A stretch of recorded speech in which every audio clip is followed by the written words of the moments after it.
안녕하세요. TV닥터 건강클리닉의 연규옥입니다. 안녕하세요. 이유홍입니다. 네. 예전에는 이 허리 통증이 중년 이후에 찾아오는 고질병이었다면 요즘에는 10대부터 30대까지 정말 다양한 연령층에서 허리 통증을 호소한다고 하더라고요. 네, 맞습니다. 학생들은 학교에서 그리고 직장인분들은 회사에서 오랫동안 앉아서 지내는 시간이 많다 보니까 허리에 무리가 가게 되고 그러면서 허리 통증을 호소하시는 분들이 참 많은 것 같습니다. 네, 맞습니다. 실제로 하루에 8시간 이상 자리에 앉아있게 되면 우리 척추는 몸무게의 2배 이상의 압력을 받게 된다고 하는데요. 현대인의 고질병인 이 허리 통증, 오늘은 TV닥터 건강클리닉 시간에 자세히 알아보도록 하겠습니다. 먼저 오늘 함께해 주실 분 영상으로 만나볼게요. 학생부터 직장인까지 대부분의 현대인들은 하루 중 많은 시간을 앉아서 생활한다.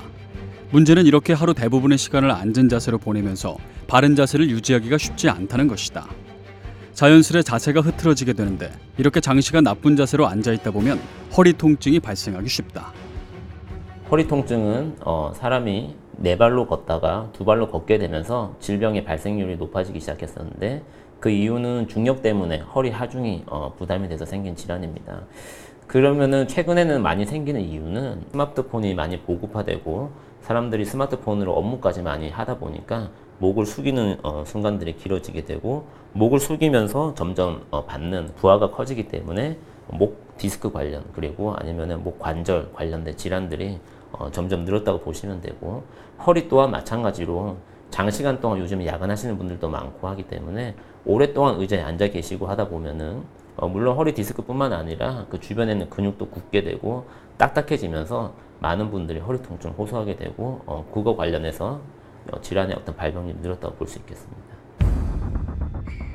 신경외과 전문의 박경덕 과장은 허리의 통증이 비단 허리의 문제만은 아니라고 말한다. 척추 구조물이 그 안을 지나는 신경을 건드리면 심각한 후유증이 발생할 수 있기 때문이다. 실제로 디스크나 관절이 신경을 건드리면서 마비 증상을 호소하는 환자들이 적지 않게 그를 찾아온다.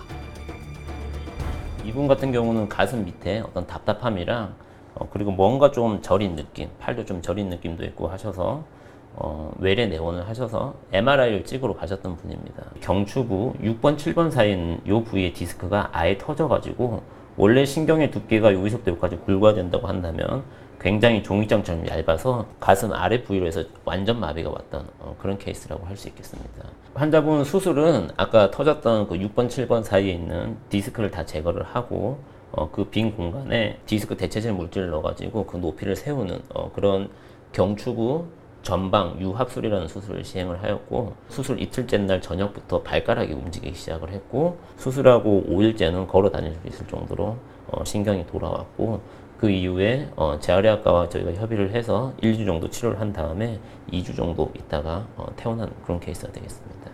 이분 같은 경우는 계속 이제 걷는 게 힘들고 다리에 힘이 빠지고 그리고 뭔가 지금 다리 쪽을 저린 감도 심하고 이미 이 경수, 척수라고 하는 부위에 손상을 이제 받을 대로 받아 있는 상태고 앞쪽에 있는 디스크와 뒤에 관절에 의해서 굉장히 신경 손상이 심한 상태였습니다. 이분 같은 경우도 아까 경추부 3, 4번에 대해서 일단 앞쪽 전방으로 우리가 이제 들어간다고 그래서 전방 유합술을 시행을 하였고 경추부 3, 4번 사이는 디스크를 다 제거를 하고 뒤쪽으로 눌려져 있던 신경이 펴지는 것을 확인을 했습니다. 뼈의 어떤 그 유합 잘 붙게 하기 위해서 디스크 대체제 물질 삽입을 하고 좀 더 안정적인 어떤 고정을 위해서 우리가 앞쪽에 판으로 돼서 이렇게 철심을 박아서 고정하는 그런 수술이 되겠습니다. 이번 수술로 인해서 수술 직후, 그러니까 그 다음날 저녁부터 해가지고 걷게 했더니 걷는 거에 있어서 훨씬 자연스러움을 느끼게 되고 팔, 다리가 이제 본인 스스로 조금 자연스럽게 움직이는 것에 대해서 만족을 하셨던 분이어서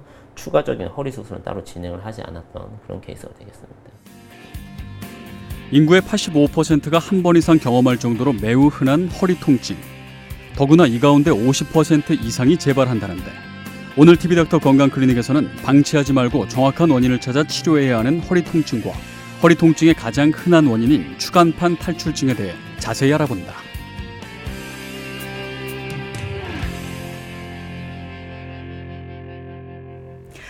네, 허리에 통증이 유발된다는 건 좀 자세를 올바르게 유지하고 또 스트레칭으로 근육을 풀어주라는 일종의 신호와도 같을 텐데요. 그런데 이걸 알면서도 일상생활에서 실천하기는 쉽지 않은 것 같습니다. 네, 맞습니다. 그만큼 한 번 몸에 밴 습관을 고친다는 것은 쉽지 않은 것 같아요. 그래서 네. 근데 잘못된 자세나 통증을 방치할 경우에는 거북목이라든지 그리고 척추 측만증이라든지 네. 그리고 심한 요통을 발생시킬 수 있는 디스크 같은 병들을 발생시킬 수 있다고 얘기를 합니다. 네, 맞습니다. 이런 질환들의 예방을 위해서라도 좀 가벼운 통증이 있을 때 빨리 원인을 파악해서 치료하는 게 무엇보다도 중요할 텐데요. 네. 오늘은 그 방법에 대해서 살펴볼까 합니다. 먼저 앞선 영상으로 만나본 박경덕 과장 스튜디오에 함께하고 있습니다. 어서 오세요. 네, 안녕하십니까. 네, 안녕하세요. 반갑습니다. 우리가 이제 허리가 아프면 이제 네. 보통 가장 먼저 떠오르는 질환이 허리 디스크잖아요. 네, 네. 근데 허리 디스크가 대부분이어도 또 다른 허리 통증을 유발하는 질환들이 많을 것 같아요. 네, 어떻습니까? 맞습니다. 그 어떠한 것들이 허리 통증을 일으키는지 알기 위해서는 허리가 어떻게 생겼는지 알면 도움이 되겠습니다. 네. 우선 다음 사진을 보면서 허리가 어떻게 생겼는지에 대해서 설명드리겠습니다. 이 사진은 허리 MRI 사진으로 우리 허리는 척추 뼈와 뼈 사이에 있는 디스크, 그리고 여기는 척추체 뼈를 말씀드린 거고 뒤쪽에 있는 건 신경, 그리고 네. 그 뒤에는 관절과 인대, 근육, 혈관 등으로 이루어져 있습니다. 따라서 그 허리가 아프다는 것은 이러한 허리를 이루고 있는 것들의 기능 이상이나 상호작용이 어려워져서 발생하는 몸의 이상 신호를 말하는 것입니다. 이러한 허리 구조물들의 이상 신호가 지속이 되면 허리 질환이 되는데 허리에 생기는 모든 병은 대다수의 병은 다음 9가지에 속한다고 보시면 됩니다. 네. 많은 분들이 알고 계시는 요추간판 탈출증, 그리고 뼈가 앞으로 나와 있는 척추 전이증, 그리고 척추관 협착증, 그리고 말 그대로 척추가 분리되어 있는 척추 분리증, 척추 종양, 감염, 그리고 외상에 의한 척추 손상, 혈관 질환, 그리고 골다공증 등으로 나뉠 수가 있습니다. 그래서 많은 이런 원인들에 의해서 우리가 허리가 아프게 된다고 볼 수 있으면 되겠습니다. 네. 허리 통증을 유발하는 질환들이 생각보다 상당히 많아요. 다양합니다. 네. 저도 좀 오래 있는다거나 아니면 운동을 좀 심하게 한다거나 그러면 허리가 아플 때가 상당히 많이 있는데요. 네. 이 건강한 이 성인분들도 허리 통증을 한 번도 경험해보지 못한 분은 거의 없으실 것 같아요. 안 계실 것 같은데요. 네. 네. 네, 맞습니다. 그 실제로 제 주변이나 혹은 병원에 오시는 많은 분들이 허리 통증을 호소하고 계십니다.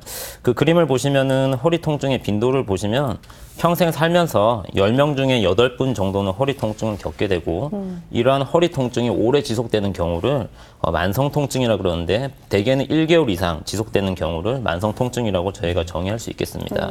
그래서 이 만성 통증이 겪는 그 환자분의 비율을 봤더니 대개는 10명 중에 2~3명 정도에 해당한다고 볼 수가 있고 이로 인한 실질적인 장애를 겪는 경우는 10명 중에 1~2명 정도 생긴다고 나와 있습니다. 그 우리가 사람이 나이가 들면서 생기는 그 근골격계 질환은 대개는 노화로 인한 어떤 퇴행의 과정인데 근골격계 질환이라 하면은 쉽게 말씀드리면 몸에 있는 무릎이나 허리 이런 관절들이 나이가 들어감에 따라서 점점 노화된다고 보시면 되는데 그 다음 슬라이드를 보시면 네. 대개는 60대 이상의 만성 통증의 원인으로 이렇게 그래프에 보시다시피 네. 무릎과 허리가 많은 비율을 차지하고 있고 그 중에서 이 허리 같은 경우도 여자가 남자에 비해서 많은 비율로 통증을 겪는 것으로 나와 있습니다. 네. 근데 이제 우리가 보통 요통이라는 건 이제 허리에 발생하는 통증이라고 생각을 하는데 제가 알기로는 이제 허리도 척추의 일부고요. 근데 이제 허리가 속한 척추도 굉장히 많은 구조로 이루어져 있잖아요. 정확히 좀 어느 부분에 발생을 해야 이거를 허리 통증으로 볼 수 있는 걸까요? 아, 네.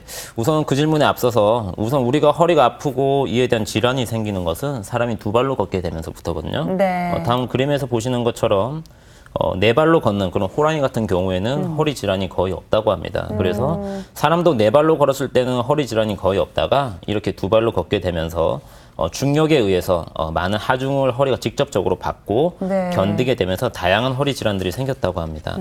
그래서 척추라고 하면 대개 허리라고만 생각하시는 분들이 있어서 그리고 또 척추가 어떻게 생겼는지 잘 모르시는 분들이 있기 때문에 제가 잠깐 척추가 어떻게 생겼는지 그림을 보면서 말씀을 드리겠습니다. 네. 우리가 사람 몸에는 목이 있고 등이 있고 허리가 있고 꼬리 뼈가 있다는 것은 누구나 다 아는 사실입니다. 그렇죠. 네. 척추도 마찬가지로 그렇다라고 생각하시면 됩니다. 우리가 목뼈를 경추라 그러고 네. 등뼈를 흉추, 허리뼈를 요추, 꼬리뼈를 뭐 천춤의 미추라고 하는데 이게 한자여서 어렵게 느껴지는 건데 여기에 나와 있는 것처럼 경추는 총 7개와 흉추는 12개, 네. 허리뼈는 5개로 돼 있지만 가끔씩 6개이신 분들도 있고 그분들은 보통 일반 분들에 비해서 허리가 조금 길다고 생각하시면 됩니다. 네. 그리고 꼬리뼈는 여기처럼 여러 개의 분주로 돼 있지만 쉽게 하나의 덩어리라 생각을 하시면 되겠습니다. 그래서 아까 말씀하셨던 허리 통증이다라고 하면은 허리뼈와 꼬리뼈에서 발생하는 통증을 묶어서 말씀한다고 생각하시면 되겠습니다. 네. 사람이 걷게 되면서 손은 자유로워졌지만 대신 허리 통증을 걷게 그렇죠. 되네요. 네, 아. 맞습니다. 앞에서 이제 허리 통증을 유발할 수 있는 질환들을 뭐 여러 개를 짚어주셨는데요. 네. 그 중에서도 가장 흔한 거는 우리가 오늘 뭐 허리 디스크라고 얘기하는 질환일 수 있겠는데 네. 연구 아나운서 혹시 우리가 흔히 말하는 허리 디스크라는 네. 질환이 허리 디스크가 아니라는 걸 알고 계십니까? 저를 뭘로 보시고 제가 이제 TV 닥터를 MC를 맡고 있는 게 몇 년 됐거든요. 네. 그러니까 요추 추간판 탈출증 이게 정확한 명칭 아닌가요? 아, 역시 TV 닥터 진행자답습니다. 네, 근데 맞습니다. 이게 사실 용어가요 굉장히 좀 어려워요. 저도 네네. 그냥 이렇게 무의식적으로 외우긴 외웠는데 이게 의미가 정확하게 좀 파악이 안 될 때가 있거든요. 네. 이 추간판이라는 건 뭔지 설명을 좀 해주실까요? 아, 네, 알겠습니다. 그 추간판이라는 거는 아까 잠깐 보셨던 것처럼 우리 뼈와 뼈 사이에 있는 그런 구조물인 디스크를 얘기를 하는 겁니다. 그래서 그림을 보시면은 네. 우리 디스크는 이렇게 파란색으로 표시되고 있는 안쪽에 있는 수액이라는 부분과 이 바깥을 둘러싸고 녹색으로 표시되고 있는 이 섬유윤이라는 이 두 가지로 구성이 되어 있습니다. 그래서 이 디스크 밖에 있는 구조를 보시게 되면 우리가 이 디스크와 이 뼈 사이에 있는 이 공간이 머리에서부터 굵은 신경이 하지로 내려가는 그런 길인데 이 신경이 약하지만 아주 중요한 구조물이기 때문에 이렇게 360도로 신경을 보호를 하고 있고 이 굵은 신경에서 다리로 나가는 길이 지금 요 화살표 표시된 파란색 부분과 같은 길을 거쳐서 신경이 나가는 길이다 그래서 신경공이다 이렇게 우리가 부를 수 있겠습니다. 네. 다음 그림 보시면 좀 더 이해가 쉬우실 것 같은데요. 좀 전에 말씀드렸던 그 신경이 허리에서 나오는 길은 여기 파란색 부분을 통한 신경공을 통해서 내려가게 됩니다. 그래서 이 공간에 문제가 생기면 다리 쪽 증상이 생기는데 네. 가끔씩 병원에서 질문하시는 분들이 나는 다리가 땡기고 저린데 왜 허리 검사하시냐 이렇게 물어보시면은 방금 말씀드렸던 것처럼 이 신경공, 이 그림을 보시는 것처럼 신경공에 문제가 생기면은 다리에 증상이 생기게 됩니다. 그리고 또 하나는 이 뒤에 녹색으로 동그라미 쳐져 있는 이 부위를 네. 뒤에 있는 관절이다. 그래서 후관절이라고 후관절, 하는데, 네. 후관절이라고 하는데 쉽게 말씀드리면 이 윗뼈와 아랫뼈를 이어주는 이음새다라고 생각을 하시면 되고 아까 전에 그 근골격계 질환을 제가 해드렸던 것처럼 네. 우리가 나이가 들면은 앞에 있는 디스크가 힘을 못 쓰고 그러다 보니까 이 관절이 더더욱 일을 열심히 하다 보니까 관절이 비후가 되는 겁니다. 그래서 우리가 왜 손가락에 이렇게 소리를 내다 보면 손가락이 굵어지듯이 네. 이 관절도 점점 굵어지게 되고 이것 또한 허리 통증의 하나의 원인이 될 수 있겠습니다. 네. 이 척추가 네. 관절 구조다 보니까 네. 척추를 둘러싸고 있는 여러 가지 그 인대들도 많이 엉켜 있다고 얘기를 하는데요. 이게 인대들의 구조에 대해서도 좀 설명해 주시면 감사하겠습니다. 네, 알겠습니다. 그림 보면서 먼저 말씀드리겠습니다. 네. 그 척추 인대는 대개는 이름들이 많이 생소하실 텐데요. 인대는 쉽게 말씀드리면은 보시는 것처럼 이 뼈와 뼈 사이를 이어주는 강력한 끈이다라고 생각을 하시면 될 텐데 여기 있는 그 윗뼈와 아랫뼈를 앞에서 길게 이어준다. 그래서 네. 전종인대, 뒤쪽에 더 길게 이어준다라고 해서 후종인대라고 그러고 이 뼈 사이에 있는 이 디스크도 이 두 인대에 의해서 보호를 받고 있어서 이렇게 튼튼하게 지금 보호되고 있는 그런 구조고 또 우리가 손으로 이렇게 손으로 만져봤을 때 이 뼈들이 만져지는데 네. 이 만져지는 뼈들을 이어주는 그 두 인대가 극간인대 그리고 극상인대라고 우리가 표현을 하게 됩니다. 그래서 우리가 뒤로 넘어졌다던가 아니면은 외상이 심했을 경우에 방금 말씀드렸던 이 두 가지 인대에 손상이 있을 수가 있겠고 제가 말씀드린 이유는 이게 이제 많은 허리 통증의 원인인 요추부 염좌 그리고 긴장이라는 진단명을 표현하게 되는데 그게 다 이런 어떤 부분의 손상을 아우르는 표현을 허리가 뼈다는 걸 표현할 때 네, 보통 네, 정확한 그걸 표현이 얘기하는 있습니다. 거죠. 네, 맞습니다. 그리고 이 인대 사진으로 또 많은 분들이 알고 계시는 그런 협착증이라는 병도 조금 저희가 설명을 드릴 수가 있겠는데요. 사진을 계속 보시면 그 협착이라는 거는 좁아져 있다는 겁니다. 그럼 뭐가 좁아져 있냐라고 네. 한다면은 바로 이 아까 말씀드렸던 머리에서부터 밑에 내려가는 굵은 신경이 내려가는 이 길이 네. 여기가 신경이 지나가는 길인데 신경이 좁아졌다는 의미인데 우리가 나이가 들어가면 앞에 있는 추간판이 뒤쪽으로 이렇게 붓게 되고 네. 뒤에 있는 황색 인대와 그리고 관절도 앞쪽으로 붓게 돼서 신경이 앞뒤로 끼게 되는 걸 말하는데 이런 경우를 보통 우리가 협착증이라고 생각을 하시면 되겠습니다. 신경이 지나가는 길이 좁아진다고 생각하면 되겠네요. 네네, 정확합니다. 그러면 네. 이제 통증이 많이 느껴질 수 있을 것 같고요. 네. 그러니까 지금 설명을 들어보니까 뭐 인대들도 너무 이제 종류가 다양하게 있고요. 또 디스크를 둘러싸고 있는 다양한 구조물들이 있는데 네. 여기에 이제 문제가 생기면 우리가 허리 통증을 느끼게 되는 것 같습니다. 네, 근데 이게 또 나이와도 관련이 깊다고요. 네, 맞습니다. 그 위에서 언급한 대로 제가 급성 디스크 파열이나 아니면 외상을 제외하고는 대다수의 경우는 허리 통증은 나이가 들어감에 따라 생기는 그런 퇴행성 질환이라고 보시면 됩니다. 아까 허리 통증의 원인을 제가 관절과 어떤 인대를 기준으로 해서 말씀을 드렸는데 조금 더 나은 이해를 돕기 위해서 MRI 사진을 보면서 다시 설명을 드리겠습니다. 네. 다음 사진 보시면은 두 사진이 있는데 옆에 사진은 20대 남성 그리고 옆에 사진은 여성의 사진인데 이 사진은 허리를 단면으로 자른 MRI 사진이라 보시면 되고 앞쪽에 있는 이 동그란 부위가 디스크, 요 뒤가 머리에서부터 내려오는 굵은 가운데 신경이고 여기 있는 뼈는 저희가 손으로 만졌을 때 만져지는 부위입니다. 그래서 이 굵은 신경에서 우측, 좌측으로 이렇게 까만색이 보이는 부분이 신경이 네. 이렇게 나간다라고 보시면 되고 여기 부위가 이 뼈 사이에 있는 이 부위가 우리가 아까 말씀드렸던 후관절이 되겠습니다. 네. 그래서 이 두 남녀의 사진을 비교했었을 때 다 그렇진 않지만 남성분이 이 뼈를 둘러싸고 있는 근육과 뒤쪽의 관절을 둘러싸고 있는 근육들이 여성에 비해서 대다수 다 두껍다는 걸 알 수가 있겠습니다. 많네요. 네. 많습니다. 그리고 80대 여성분 사진을 보시게 되면 이 앞쪽에 사진을 보시는 것처럼 이 디스크는 우리가 호빵을 누르면 퍼지듯이 네. 이렇게 형체를 잃고 퍼져 있는 소견을 보이고 있고 뒤쪽에 있는 관절도 두꺼워져서 형체가 불분명한 모습을 보이고 있는데 아까 말씀드렸던 것처럼 이 신경이 나가는 길이 앞쪽의 디스크와 뒤에 있는 관절에 의해서 좁아져 있는 소견을 보여서 이런 병이 바로 협착증이라고 말씀을 드릴 수가 있겠고 아무래도 연세가 많으시다 보니까 다른 아까 젊었던 분들에 비해서 근육의 양도 작고 그리고 질도 감소 소견을 보이고 있는 그런 사진이 되겠습니다. 근육이 이렇게 쪼그라들어 있는 거 보니까 네. 운동을 좀 많이 해야겠다는 생각이 그러니까 확 와닿는 것 많이 같아요. 듭니다. 네. 비교가 되니까. 네. 또 사진이 하나 더 준비가 돼 있죠. 네네, 하나 더 보면서 이야기 나눠볼게요. 네.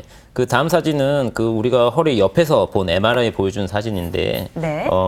제일 처음 사진은 30대 남성의 사진으로 우리가 이 뼈와 뼈 사이의 디스크는 원래 젊은 나이 때는 이렇게 하얀색 구조를 보여야 되는데 보시다 보면은 이 4번과 5번 뼈 사이에 있는 이 부위는 퇴행이 좀 진행된 부위로 다른 부위에 비해서 조금 까만 걸 알 수가 있죠. 색깔이 어두워요. 네. 차이가 나네요. 근데 잘 모르시는 분들을 위해서 옆에 우리 103세 남성분 사진인데 나이가 많은 분들 같은 경우는 네. 이 디스크의 색깔이 다들 이렇게 까맣게 퇴행이 되어 있는 걸로 볼 수가 있고 네. 그 사이에 나이인 55세 남성 같은 경우는 마지막 사진은 부분 이렇게 퇴행이 되는 걸 있어서 이렇게 세 사진을 보시면 비교가 될 수 있겠습니다. 그렇네요. 아무래도 나이가 들면서 이제 척추도 함께 늙어간다는 그러니까요. 생각을 할 수 있을 것 같습니다. 네. 근데 아무래도 디스크가 아무래도 그 물렁물렁한 조직이다 보니까 네. 가장 많이 노화에 영향을 받는 것 같은데요. 이렇게 네. 뭔가 눌리는 아까도 말씀해 주셨지만 그렇죠? 네, 맞습니다. 그 디스크는 안타깝게도 사춘기 이후부터 늙기 시작합니다. 그래서 디스크가 물을 많이 포함하고 있는 조직이기 때문에 이러한 물에 의해서 아까 전에 보신 MRI 사진처럼 하얗게 보이는 건데 디스크가 노화가 시작되면서부터 디스크의 변성이 일어나게 되고 디스크의 변성은 다양한 형태로 일어나게 됩니다. 우선 다음 사진 보시는 것처럼 네.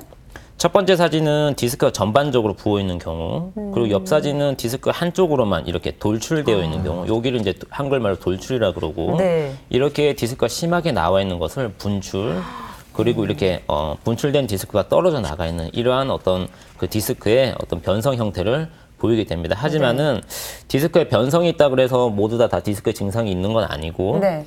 실질적으로 젊은 사람들한테 우리가 하지가 저린 어떤 그 증상이 있는 분들의 어떤 디스크 어떤 형태인지를 봤더니 네. 세 번째와 네 번째 사진에 보여드렸던 것처럼 분출됐던가 아니면 떨어져 나온 그런 디스크의 형태들이 많이 발견이 되었습니다. 신경을 건드린 거죠. 네, 맞습니다. 그래서 이 사진을 보시는 것처럼 여기 분출된 이런 디스크들이 이렇게 신경을 누르게 되면은 네. 우리가 허리 통증도 있지만 하지 쪽으로 이렇게 증상이 발생을 하게 되고 옆 사진처럼 이렇게 신경이 눌리는 그런 소견이 있으면은 증상이 발생됨을 알 수가 있습니다. 네.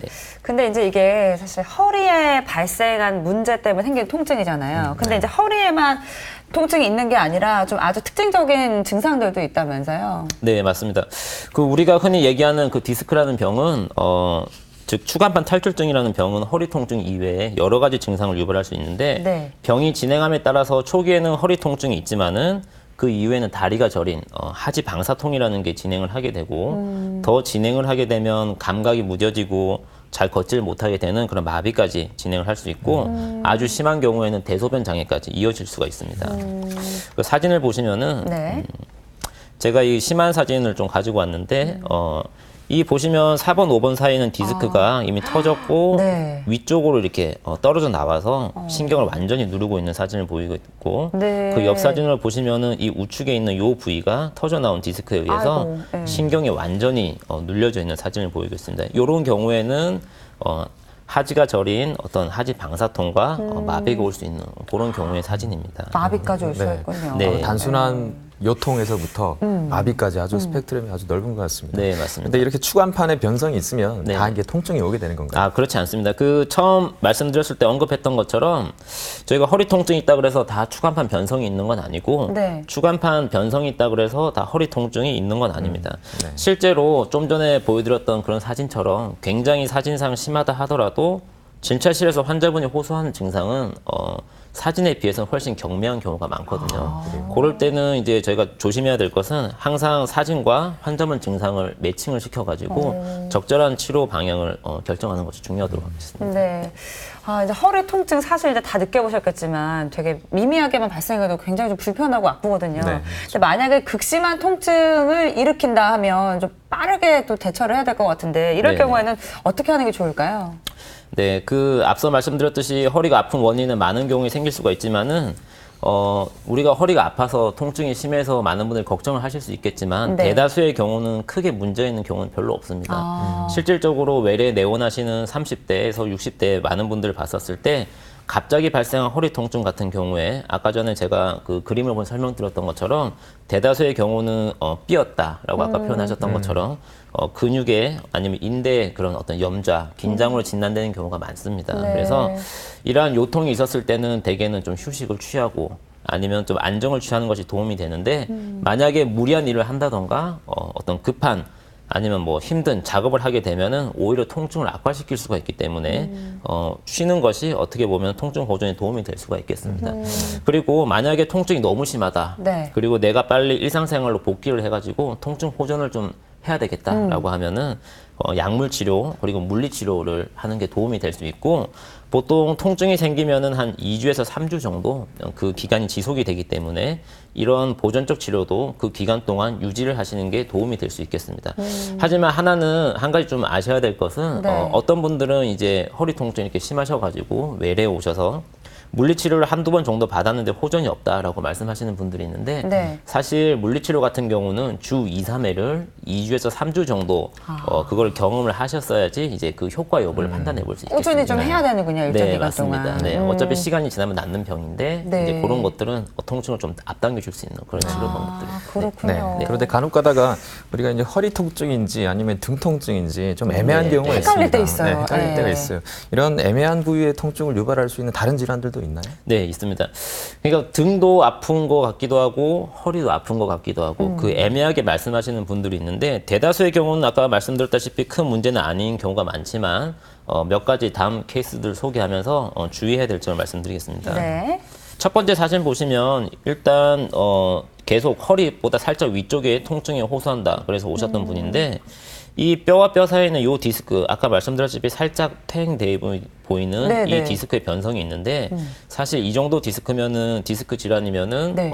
통증이 있을 수도 있고 없을 수도 있는 그런 사진인데 환자분은 통증이 너무 심하시고 네. 위치 자체가 좀 상위에 있어서 사진을 좀 자세히 보다 보니까 이 녹색 화살표가 가리키는 것처럼 네. 우리 척추가 아닌 척추 앞쪽에 있는 이 부위에 뭔가가 보입니다. 자세히 봤더니 저희가 CT를 찍어봤더니 이 앞쪽에 대동맥이 박리돼 있는 그런 진단을 내릴 수가 있었고 어이구. 이분은 이제 응급수술을 진행하게 된 그런 케이스라고 할 수 있습니다. 네. 그리고 다음 케이스 같은 경우는 외래에서 70대 이상이신 분들이 많이 오시는 케이스인데 네. 주로 갑자기 허리가 아프다 해서 오셨던 분인데 보시면은 이 사진에서 보시는 바와 같이 원래 MRI는 옆에서 봤을 때 뼈는 이렇게 네모나야 되는데 네. 이 노란색 표시하신 것처럼 뼈가 이렇게 주저앉은 그런 모습을 보시게 됩니다. 이러한 병의 진단명을 우리가 압박골절이라고 그러고 이 압박골절을 가지신 분들은 대개는 골다공증이 같이 가지고 계신 분들이 많습니다. 그래서 이런 분들은 처음에 병원에 내원하셨을 때 하시는 얘기가 내가 뒤로 넘어졌다. 아니면은 뭐 무거운 물건을 들었는데 담 걸린 줄 알아서 계속 어떤 다른 치료들을 했지만 호전이 안 된다라고 해서 오신 분들인데 실상 영상을 찍어 보면은 네. 이렇게 압박골절로 진단되는 경우가 많습니다. 그리고 다음 케이스 같은 경우는 사진을 보시겠습니다. 네.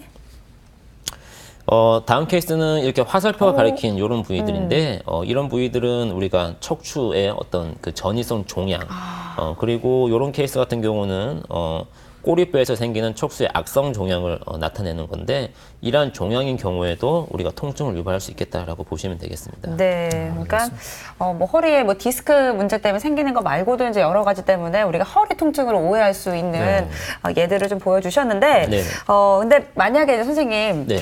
이런 증상이 있다면 네. 절대 참지 말고 좀 병원에 방문해야 된다 하는 네, 것들이 네. 있을 것 같아요. 어떤 게 있을까요? 네, 중요한 질문 해주셨습니다. 그 학교에서 학생들이 중요한 수업을 들을 때 별표를 네. 치듯이 오늘 제가 말씀드린 내용들 중에서 가장 좀 별표를 강조하고 싶은 부분입니다. 중요 포인트군요. 네.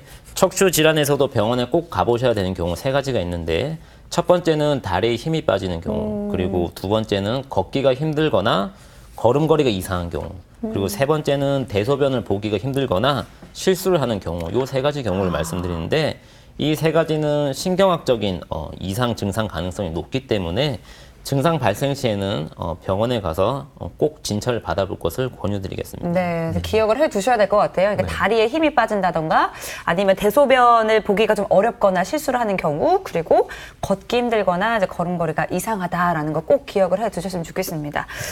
그러면 지금부터는 이제 치료에 대해서 좀 알아볼까 하는데요. 이제 허리 통증이 있으신 분들은 이 치료 방법을 두고도 굉장히 고민을 많이 하신다고 하더라고요. 네, 맞습니다. 수술을 해야 되느냐, 말아야 되느냐, 그리고 어떤 분들은 시술을 해야 되냐, 아니면 맞아요. 수술을 해야 되냐, 그런 고민들을 많이 하는 것 같고, 제 아는 지인분도 병원을 한 2-3 군데 갔는데 병원마다 권유하는 다르죠? 치료들이 다 다릅니다. 어떤 분은 시술, 어떤 분은 또 수술을 하라는 분들도 있고, 그래서 더 환자분들이 고민을 많이 하시는 것 같아요. 네, 맞습니다. 그 척추 관련 시술과 수술은 굉장히 복잡한 듯하지만 그렇게 복잡한 질환은 복잡하게 생각을 안 하셔도 됩니다. 왜냐하면 많은 경우에 대다수의 경우 질병들이 대부분 다 보존적 치료로 아까 말씀드렸던 약물 치료, 물리 치료로 치료가 가능하게 됩니다. 그래서 이 척추 분야에 있어서 어떤 수술과 시술이 필요한 경우는 제가 아까 강조했던 그 부분과 비슷한 부분인데 첫 번째는 감각이 둔해진다던가 네. 아니면 힘이 빠지는 어떤 운동마비나 대소변 장애 같은 신경학적 증상이 있었을 때 그리고 두 번째 같은 경우는 이렇게 뼈가 어긋나 있는 특히 외상에 의한 어떤 네. 척추의 불안정성이 있었을 때 그리고 세 번째는 우리가 지속적인 이런 어떤 그 보존적 치료를 6주 이상 지속을 했지만 전혀 호전이 없고 통증이 너무 심해서 일상생활이 힘든 경우 요 3가지 경우에는 시술 수술이 필요하기 때문에 잘 알고 계셨으면 좋겠습니다. 네.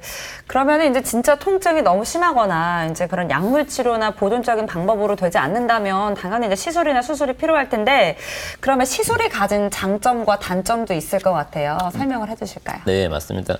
요즘에 워낙 많은 시술들이 있어서 환자 및 보호자분들이 시술 선택하는데 많이 어려워하실 텐데요. 우선 척추 관련 시술이 크게 어떤 것이 있는지 알아보겠습니다. 네. 그림에서 보시는 것처럼 우선 척추 질환을 치료하는 시술에는 이렇게 척추 내시경 그리고 뭐 경막의 신경 성형술, 뭐 줄기세포 시술, 고주파 디스크 성형술 등 많은 시술들이 있습니다. 하지만 시술은 말 그대로 수술이 아닙니다. 그 얘기는 이제 수술에 비해서 전반적으로 부담이 덜하다는 얘기로 시술의 장점은 전신 마취가 없기 때문에 어떤 나이 드신 분들에게도 시행이 편리하다는 그런 가장 큰 장점이 있고 피가 많이 나지 않아서 수혈 받을 가능성이 적다. 그리고 조직 손상을 최소화할 수 있고 입원 기간이 짧다. 그리고 여러 번 반복 치료가 가능하다라는 장점을 들 수가 있겠고 단점으로는 우리가 아무리 시술이다 보니까 네. 이게 수술만큼 확실하게 병변 제거하기가 힘들고 재발 가능성이 있다는 점 그리고 신경을 눈으로 이렇게 직접 보는 시술이 아닌 경우에는 네. 신경 손상이 있을 수 있다는 그런 단점이 있을 수도 있겠습니다. 네. 네. 요즘에 이제 주변 분들 보면 시술로 치료하시는 분들이 워낙 많아서 많으세요? 네. 시술적인 치료에 대해서 궁금해하시는 분들이 상당히 많은 것 같습니다. 네네. 그래서 하나씩 좀 더 자세하게 살펴봤으면 좋겠는데요. 먼저 신경 차단술에 대해서 좀 설명해 주시죠. 네, 그 신경 차단술은 사실 많은 병원에서 많은 의사 선생님들이 시행을 하고 있는 시술인데요.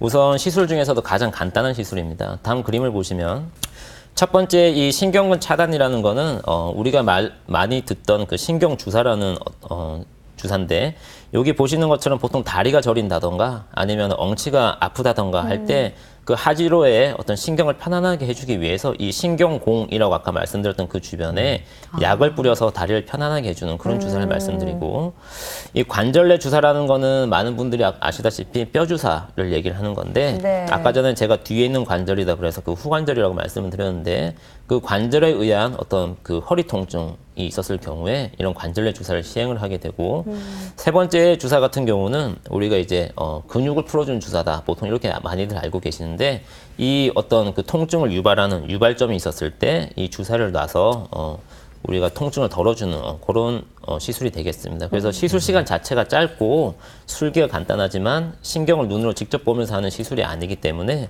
신경 손상 가능성이 있을 수 있겠습니다. 네. 그리고 이제 다음으로 알아볼 시술은 신경 성형술이거든요. 이건 네. 어떤 시술일까요? 네, 그 그림 보면서 먼저 말씀드리겠습니다. 신경 성형술이라는 것은 디스크 질환이나 협착증에 의해서 통증이 발생했을 때 고려해 볼 수 있겠는데 그림에서 보시는 것처럼 여기 꼬리뼈를 국소 마취를 해가지고 이 관을 넣어서 여기에 빨갛게 보이는 이런 병변까지 이 관이 올라갑니다. 그래서 이 주변에 여기가 막혀져 있으면은 물리적으로 관으로 좀 뚫어주고 네. 만약에 염증이 좀 심해 보인다라고 한다면은 이렇게 염증 약을 도포를 해가지고 우리가 통증을 줄여주는 그런 시술이 되겠고 시술의 장점은 20분 정도로 짧다는 장점이 있지만 단점 같은 경우는 눈으로 직접 보면서 하는 시술이 아니기 때문에 신경 손상 가능성이 있을 수 있다라는 단점도 있겠습니다. 네. 네. 다음은 꼬리뼈 내시경 시술인데요. 이름만 들어서는 아까 그 꼬리뼈로 내시경을 집어넣는다는 얘기죠. 네, 맞습니다. 정확하십니다. 그 요즘에는 척추 내시경 발달로 인해서 많은 병변들이 우리가 이제 기술도 발달하고 해서 좀 더 쉽고 안전하게 이렇게 치료 가능하게 되는데 내시경에 이제 직경이 줄어들고 거기에 들어가는 기구가 줄어들면서 가능해진 시술이라고 보시면 되겠습니다. 이 꼬리뼈 내시경은 신경 차단술 아까 말씀드렸던 거에 다음 버전이라고 생각하시면 되겠는데요. 일단 그림을 보시겠습니다. 네. 그림을 보시면 보시는 바와 같이 꼬리뼈를 통해서 이렇게 들어가는 것은 신경 차단술과 동일을 한데 여기에 내시경이 달렸다고 생각을 하시면 되고 이 옆에 사진처럼 이렇게 신경이 막혀 있는 나가는 길이 막혀 있는 부위에다까지 이렇게 내시경이 달린 어떤 특수관이 올라가게 되는 겁니다. 그렇게 해서 병변을 보게 되면 다음 사진에서 보시는 것처럼 여기에 내시경을 본 사진인데 이렇게 이제 유착이 있고 네. 만약에 이제 염증이 있다 그러면은 거기를 제거를 해주고 이 아래쪽 부위에 보시는 것처럼 만약에 이런 어떤 디스크에서 신경이 눌렸다라고 하면은 레이저를 통해서 이렇게 디스크의 어떤 부피를 감압시켜줘서 신경을 좀 릴렉스하게 해주는 그런 역할을 하게 되는 겁니다. 그래서 이 시술은 MRI에서도 통증의 원인을 잘 못 찾았을 경우에 진단 및 치료 목적으로 이용할 수가 있겠고 신경 유착이 심한 경우나 아니면은 신경 성형술에 효과를 못 봤던 환자들이 한번 시도해 볼 수 있는 그런 시술을 할 수 있겠습니다. 네. 다음으로 알아볼 건 이제 척추 내시경 레이저 시술인데요. 레이저로도 또 시술이 가능한가 봐요. 아, 네, 맞습니다. 그 아까 말씀드렸던 것처럼 최근에 이제 너무 어떤 그 시술의 발전이 되다 보니까 우리가 추구하는 어떤 척추 분야에 있어서 추구하는 시술의 목표는 최소 침습으로 인해서 최대 효과를 보려는 그런 추세인데 이러한 필요성에 따라서 여기도 지금 이렇게 발전된 그런 시술이라고 할 수 있겠습니다. 단순히 요즘에는 아까 말씀드렸던 것처럼 내시경 레이저 시술만 불리는 게 아니라 네. 오히려 내시경 디스크 제거 수술로 불릴 정도로 그렇게 이제 발전하고 있는 시술 혹은 수술인데요. 일단 그림을 보시면 네.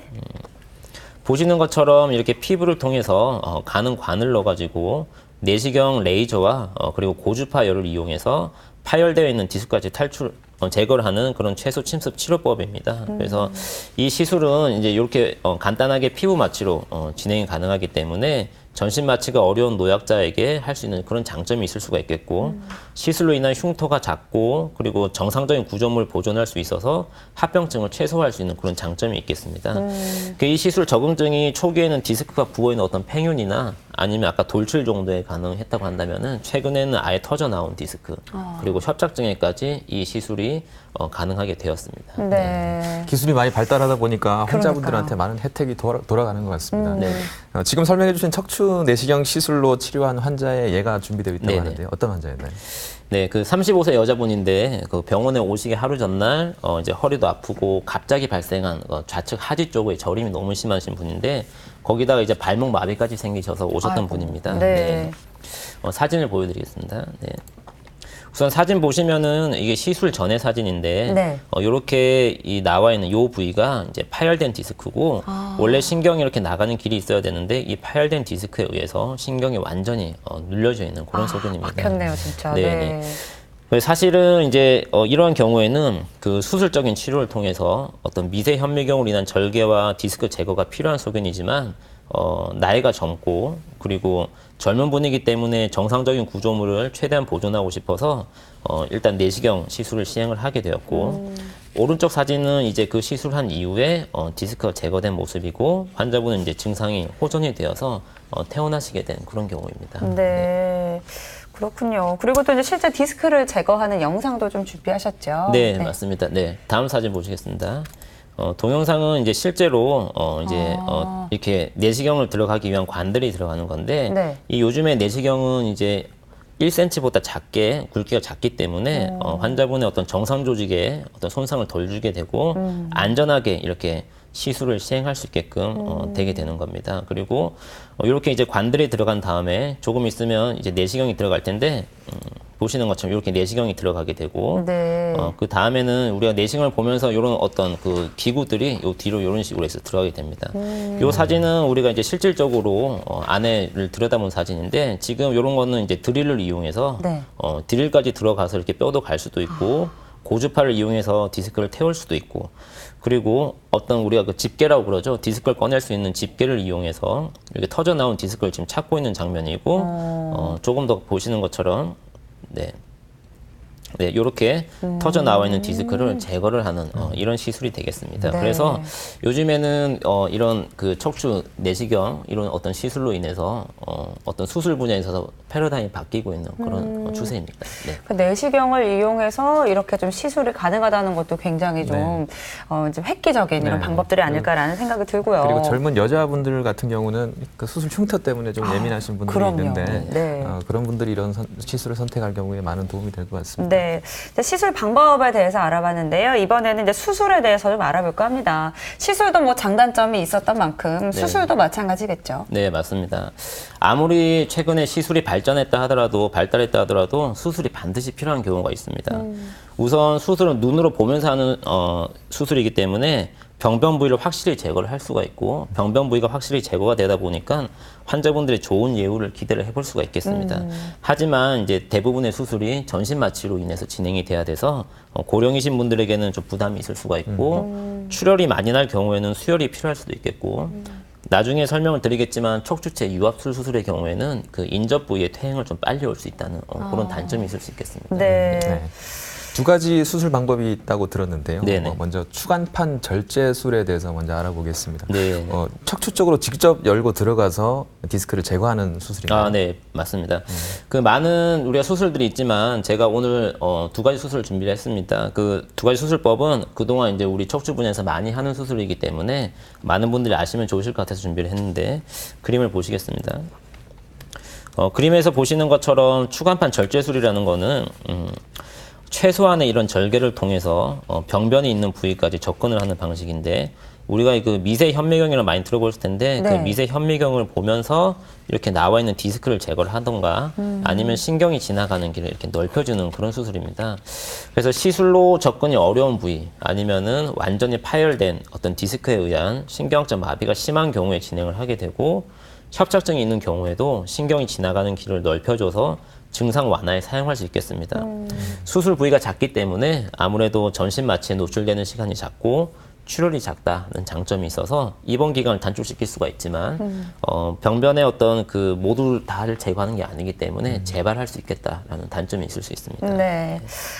그리고 다음은요, 이제 척추 유합술입니다. 이제 단어도 좀 생소하게 느껴지는데요. 어떤 수술 방법일까요? 네, 이 척추 수술 분야는 이 수술 방법이 나오면서 사실 척추 수술의 비약적인 어떤 발전을 이루게 됐고 많은 분들이 마비와 그리고 통증으로부터 해방을 하게 되었습니다. 이 수술 방법은 말씀드린 그대로 척추를 유합시킨다. 그래서 관절로서의 기능은 포기하지만 척추를 유합시킨다는 그런 수술인데 일단 감각이나 아까 말씀드렸던 운동에 어떤 마비가 심한다던가 그렇기 때문에 협착증으로 너무 고생을 하신 분들 그리고 뼈가 이렇게 불안정성이 있다던가 아주 오랫동안 치료해도 호전이 안 됐던 분들 같은 경우에 시행해 볼 수 있겠습니다. 일단 그림을 보시면 네. 뼈와 뼈 사이에 있는 요 디스크가 있어야 될 요 부위에 디스크를 다 제거를 하고 우리가 소위 케이지라고 불리는 이런 디스크 대체제 물질을 넣어서 이 아까 말씀드렸던 요 바로 뒤에 신경이 내려가는 길인 이 신경공의 높이를 그러니까 이 공간을 확보를 하게 해주는 그런 시술이어서 신경을 편안하게 해주기 때문에 통증을 줄여줄 수 있는 그런 방법이다라고 보시면 되고 옆 사진처럼 우리가 이제 이렇게만 있으면 좀 불안전하기 때문에 네. 철심을 넣어가지고 이렇게 뒤에 철심으로 안정성을 꾀한다는 그런 수술이 되겠습니다. 그 다음 사진은 보시면 실제로 유합술을 시행한 환자의 사진인데 네. 이 각각의 뼈와 뼈 사이에 있는 이 부위에 하얀색의 이렇게 점들이 보이실 텐데요. 이 점들은 이제 제가 그 케이지를 넣어놓은 그런 부위고 네. 이 뒤에 있는 이런 철심들로 이제 다 고정을 한 그런 환자분들의 어떤 사진이 되겠습니다. 그래서 이 수술의 가장 큰 장점은 디스크를 다 제거를 하고 그리고 확실하게 신경 감압을 시켜줘서 환자분의 예후가 좋다라는 큰 장점이 있는 반면 관절로서의 기능을 포기하기 때문에 사실 그 인전마디의 퇴행성 변화를 빨리 오게 한다는 단점이 있을 수 있습니다. 네. 이제 척추 질환을 치료할 수 있는 여러 가지 시술과 또 수술 방법에 대해서 알아봤는데요. 저희가 이제 실제 수술을 받고 이제 건강한 모습으로 회복한 환자분을 직접 만나고 왔습니다. 영상으로 함께 만나보시죠. 올해 80이 된 심재각 씨는 바로 몇 주 전까지만 해도 지금처럼 일어나 걷는 것은 상상도 할 수 없었다. 심각한 허리 질환으로 누워서 생활해야 했기 때문이다. 조금만 움직여도 찾아오는 통증 때문에 식사까지 누워서 해야 할 정도로 상태는 심각했다. 80세 여자 환자분이신데요. 저분 같은 경우는 우선 꼬리뼈 쪽에 통증이 있어서 수술을 위해서 서울에 있는 여러 유수병원들 다녔던 분입니다. 적혈구에 항체 변이가 있는 분이기 때문에 수혈이 굉장히 힘든 상태로 걷는 것 자체는 아예 시도할 수 없었던, 앉기도 힘든 상태여서 4개월 동안 계속 누워서 지냈던 분입니다. 수술 직후에는 신경을 감압시킨다 하더라도 신경 부종이 있는 상태이기 때문에 한 2, 3일 정도는 그래도 더 통증이 좀 심하고 아프고 이런 걸 호소를 하셨었지만 그 이후에는 밤에 잠을 잘 주무실 정도로 통증이 많이 호전이 되었고 지금은 워커라는 어떤 그 보조 기구를 이용해서 걸을 정도로 많이 호전된 그런 케이스가 될 수 있겠고 통증으로 하루하루 버티기 힘들 정도였지만 적혈구 항체 변형으로 수혈이 쉽지 않아 번번이 수술을 포기해야 했던 심재각 씨. 수술에 성공한 지금 일어날 수 없어 누워만 있었던 4개월 전을 생각하면 마치 하늘 위를 나는 기분이다. 인생의 황혼에 새 삶을 얻게 된 듯 기뻤다고 한다. 4개월 한을 다른 사람 얼굴도 못 보고 뒷공문에서 틀어놓어서 먹고 말 못해 말하면서 생각을 하면 눈물뿐이 안 나와요. 아이고 처음에는 여기도 못 나갔어요. 여기도 일어서도 못했어요. 그런데 여기 한 바퀴씩 두 바퀴씩은 돌아요. 고맙다는 말을 뭐라고 말할 수가 없어요. 아직까지도 허리는 수술하는 게 아니다. 잘못하면 평생 못 걸을 수 있다는 등의 오해로 허리 수술을 꺼리는 경우가 많은 것이 현실. 하지만 박경덕 과장은 정확한 진단과 함께 환자 상태에 적절한 수술이 시행된다면 그런 걱정은 기우라 말한다. 삶의 질이 수술 전과 확연히 달라진다는 것이다. 허리 수술이라는 거는 하면은 더 안 좋아지고 그래서 수술은 절대 하지 말아야 될 것들 이런 식으로 해서 그 많은 분들한테 선입견이 있고 실질적으로 수술을 두려워해서 아니면은 수술로 인해서 또 다른 수술을 어떤 부를 수 있는 어떤 걱정 때문에 수술을 많은 분들이 안 하십니다. 수술이 필요한 경우는 3가지로 압축을 할 수가 있겠고 이 3가지는 꼭 중요한 부분입니다. 대다수의 경우는 증상이 호전되지만 첫 번째는 감각 그리고 운동에 마비가 왔었을 때 혹은 대소변 장애가 있었을 때 등의 신경학적 증상이 있었을 때, 두 번째 같은 경우는 외상으로 인한 척추의 불안정성이 있었을 때, 세 번째는 장기간 치료를 했음에도 불구하고 통증이 너무 심해서 일상생활이 힘들었었을 때, 요 세 가지의 경우에 우리가 수술이 필요하다고 볼 수 있겠습니다. 네, 이 허리 통증으로 정말 오랜 시간 너무 고생하셨던 것 같아요. 근데 이제 그래도 이제 수술로 인해서 이렇게 잘 회복하신 모습을 보니까 마음도 좀 놓이고요. 참 다행이라는 생각도 드네요.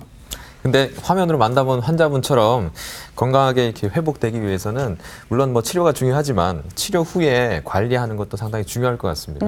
네, 맞습니다. 제가 항상 강조하고 싶은 부분입니다. 우리가 그 혈압, 당뇨가 있으신 분들은 본인들이 약을 드시면서 내가 평생 관리해야 될 질환이다라고 생각을 하시지만 네. 척추 관련해서는 개개인 스스로 내가 평생 관리해야 된다라고 생각하시는 인식들이 조금 부족하신 것 같습니다. 그래서 문제가 있으면은 병원에서 이제 해결을 하고 그렇게 해서 치료해서 나가시면 되지만은 해결한 후에는 스스로의 관리가 제일 중요할 것 같은데 우선 통증이 없다 그래서 다 나으신 게 아니기 때문에 네. 수술 후에 한 달에서 한 3달 가량은 가급적이면 안정을 취하시는 게 좋고 그 이후에 단계적인 운동 그리고 활동 조절을 하시는 게 도움이 될 수 있겠습니다. 그래서 많은 분들이 보조기 착용에 대해서 궁금해 하시는데요. 네. 우리가 근육이 회복되는 시기는 대개는 수술 후에 한두 달 정도 걸립니다. 그래서 이 근육 회복되는 시기에 보조기 착용을 통해서 허리의 부담감을 덜어주는 것이 중요하고, 보통 우리가 디스크 수술만 하신 경우에는 한 달 정도 보조기 착용을 권고해드리고, 유압수를 시행하신 경우에는 3달 정도, 그리고 광범위하게 어떤 그 뼈 절제술을 했다라고 하면은 3달 이상의 보조기 착용을 권고해드립니다. 네. 수술 후에도 이제 개인적인 관리가 너무 중요할 것 같고요. 그리고 마지막으로 좀 평소에 우리 건강한 척추를 위해서 좀 어떤 예방법을 갖고 있는 게 좋을지 말씀 부탁드릴게요. 네, 알겠습니다. 우선 사진 보면서 말씀드리겠습니다. 척추의 어떤 좋은 자세는 쉽게 말씀드리면은 전만을 유지하는 것인데, 이 전만이라는 것은 사실 허리를 이렇게 편 상태에서 손으로 만져보면 알 수 있듯이 이렇게 앞쪽으로 활처럼 휘어진 형태를 얘기합니다. 그래서 서 있을 때도 보면 똑바로 서서 이런 전만인 자세를 유지하고, 네. 만약에 장기간 서 있다라고 한다면은 이렇게 발판을 놔둬서 허리에 부담감을 줄여주는 것이 중요하겠습니다. 그리고 앉아 있을 때도 똑바로 뒤에 붙여서 앉는 것이 중요하겠고, 물건을 들 때 같은 경우에는 어떤 고관절과 무릎을 이용해서 허리의 부담감을 줄여주는 자세가 중요한데, 이런 그림들의 어떤 기본적인 자세는 아까 말씀드렸던 것처럼 우리 허리의 어떤 기본 자세인 활처럼 펴 있는 전만 자세를 유지하는 것이 중요하다고 할 수 있겠습니다. 네. 오늘은 한국병원 신경외과 박경덕 과장과 함께 허리 통증에 대한 이야기 나눠봤습니다. 과장님 오늘 말씀 감사합니다. 네, 감사합니다. 감사합니다. 네, 허리 통증이 일시적으로 나타난다라고 하면 이제 충분한 휴식을 취해주시고 또 스트레칭을 하는 것만으로도 이 통증을 완화시킬 수 있다고 합니다. 하지만 그게 아니라 좀 극심한 통증이 지속된다라고 하면 병원 방문하시는 거 꼭 기억하셔야겠습니다. 네, 맞습니다. 허리 통증은 우리가 가장 많이 알고 있는 허리 디스크 외에도 다른 여러 가지 질환들이 허리 통증을 유발시킬 수 있습니다. 그래서 허리 통증의 정확한 원인을 찾는 것이 치료의 시작점이라고 볼 수 있겠습니다. 네, TV닥터 건강클리닉 오늘 준비한 소식 함께 하셨습니다. 저희는 다음 주 이 시간에 더 알찬 건강 정보로 돌아오겠습니다. 고맙습니다.